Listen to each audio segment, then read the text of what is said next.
Hi అండి, అందరూ ఎలా ఉన్నారు?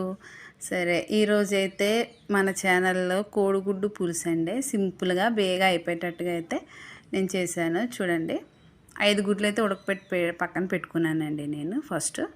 తర్వాత ఉల్లిపాయలు, పచ్చిమిరపకాయలు, కొద్దిగా పుదీనా, కొద్దిగా కరివేపాకు, టమాటా కూడా కోసి పక్కన పెట్టుకున్నాను. ఇప్పుడైతే బాండి పెట్టుకున్నాం. పెట్టుకొని 3 స్పూన్స్ ఆయిల్ అయితే వేసుకున్నాను. ఉల్లిపాయలు వేసుకొని, ఉల్లిపాయలు బేగా మగ్గడానికి సాల్ట్ కొద్దిగా వేసుకున్నానండి. తర్వాత పచ్చిమిరపకాయ ముక్కలు, కరివేపాకు, కొద్ది పుదీనా కూడా వేసుకొని ఒకసారి అలా కలుపుకుందాం. అయితే సిమ్లోని బాగా మగ్గాలండి. ఉల్లిపాయ చూసారా, బ్రౌన్ కలర్ అయితే వచ్చేసింది మనకి. ఇలా వచ్చిన తర్వాత అది కూడా ఆ కలర్ అయితే వచ్చిందనుకోండి, బాగుంటుంది. ఇప్పుడైతే పెద్ద సైజు టమాటా అయితే కోసుకున్నాను చిన్న ముక్కలుగా. అది వేసుకొని ఒకసారి బాగా కలుపుకుందాం. ఇప్పుడైతే సాల్ట్ వేసుకుందామండి. కూరకు సరిపడ్డ సాల్ట్ 1 స్పూన్ పడుతుంది. 1/2 స్పూన్ అయితే పసుపు వేసాను. 2 స్పూన్స్ అయితే కారం వేసానండి. పులుసు కదా, కారం ఎక్కువే పడుతుంది. ఓకేనా, ఒకసారి అన్నీ బాగా కలుపుకుందాం. బాగా కలుపుకున్న తర్వాత చింతపండు అయితే నానబెట్టుకున్నానండి. ఒక పెద్ద సైజు నిమ్మకాయ అంత సైజులోని చింతపండు నానబెట్టుకున్నాను. అది పిసికి వేస్తున్నాను చూసారా.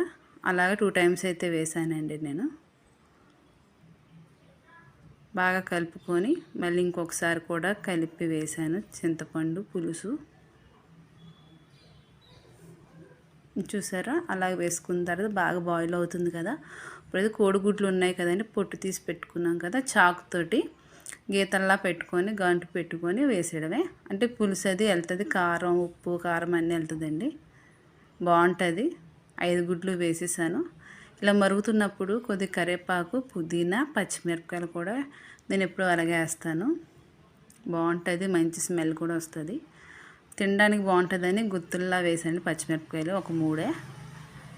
చూసారా, చాలా అంటే చాలా బాగుంటుందండి. సింపుల్గా అయిపోతుంది.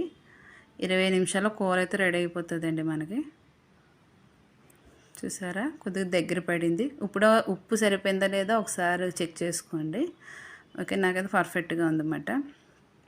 అయితే మళ్ళీ అలాగే సిమ్లో పెట్టి వదిలేసాను మూత పెట్టి. తర్వాత సిమ్లో పెట్టి 15 నిమిషాలు అయిపోయింది కూర అయితే మనకి.